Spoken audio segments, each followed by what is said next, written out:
što se dogodilo u jednoj od najljepših gradova na Mediteranu, u Dubrovniku, još uvijek ostaje zagonetka koja ima moć da nas potrese sve do dana današnjeg.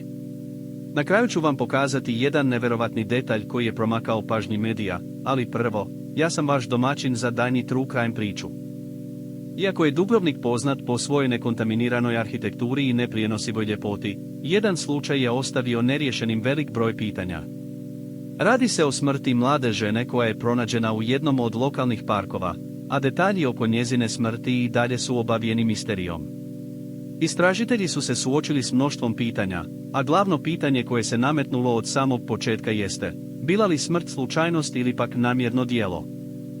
Rješenje slučaja nije bilo lako, a detalji koji su pronađeni nisu potpuno jasni. Načelnik lokalne policije je bio u velikoj zabuni, jer nisu imali dovoljno dokaza koji bi im pomogli da riješe slučaj. Iako su svi činili što su mogli, istraga se nije mogla zaključiti. Mnogi su počeli sumnjati u lokalnog stanovnika koji ima poremećaj.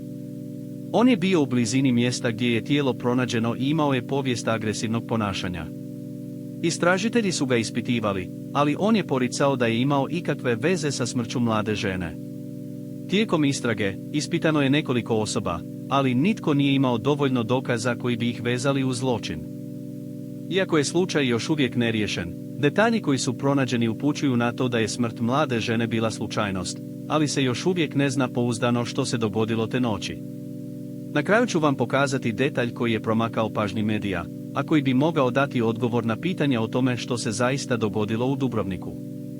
Taj detalj je otkriven tek nedavno i postoji mogućnost da bi on mogao baciti novo svjetlo na istraživanje i konačno pružiti odgovore porodici žrtve. Pretplati se za novu istinitu priču svake sedmice. Zaprati trag tame i uključi zvonče.